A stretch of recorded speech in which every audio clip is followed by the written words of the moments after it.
ये वैल्यू ध्रुव है ए और बी, ठीक है। इसमें वैल्यू ध्रुव ए बी है जिसके ऊपर दो आवेश है, प्लस क्यू का है और दूसरा माइनस क्यू का है।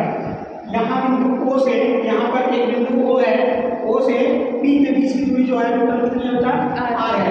यहाँ बिंदु पी पर ही हम लोगों को विभव की गणना करनी है, ठीक है। अब यहाँ पर विभव की गणना को हम लोग कर रहे हैं क्या, तो ये हो जाएगा बिंदु ए पर जब बिंदु ए की निकालेंगे तो 1/4 क्यू बटा में आर प्लस ए हो जाएगा, ठीक है। इक्वेशन नंबर इसको बना लेंगे बी बराबर वी। अब दूसरे बी वाले पॉइंट को जब हम लोग निकालेंगे तो बी वाले पॉइंट को निकालेंगे तो हो जाएगा 4/0 क्यू अपान क्या हो जाएगा आर माइनस ए। और यहाँ पर प्लस ए आया है यानी हम लोग एक बिंदु से दाहिने जा रहे हैं, ठीक है ना, तो वो प्लस आएगा और हम लोग इधर माइनस कर रहे हैं। आर में से क्या करना है ए को माइनस करना है, इतनी दूरी माइनस है यानी यहाँ से यहाँ तक का दूरी एक ए है और यहाँ से यहाँ तक ए है, ठीक है ना। टोटल दूरी कितनी होगा, टोटल दूरी ये है 2a है, ठीक है ना। तब ये हो जाएगा कुल विभव निकाल दिया तो कुल विभव बराबर v बराबर va plus vb। Equation number इसको हम थर्ड मान लेते हैं। अब देखो बेटा यहाँ पर कहा है समीकरण नंबर 3 में समीकरण 1 और 2 का मान रखने पर, ठीक है ना। अब यहाँ पर दोनों का मान रखेंगे हम लोग तो v बराबर हम लोग समीकरण नंबर 1 का मान ये निकाल चुके हैं, समीकरण नंबर 2 का मान ये रहेगा, ठीक है। v1 va बराबर कितना और vb बराबर कितना होगा इतना, ठीक है ना।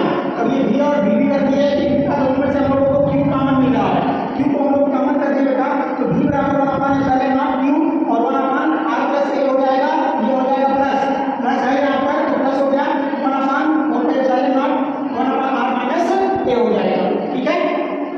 अब ध्यान दीजिएगा बेटा इन पहले हम लोग एलसीएम लेंगे तो a square a plus b और a माइनस b का यहाँ पर सूत्र लगता है, ठीक है। तो ये हो जाएगा r square minus a square यानी a square minus b square सूत्र हो गया, ठीक है ना। अब ये हो गया।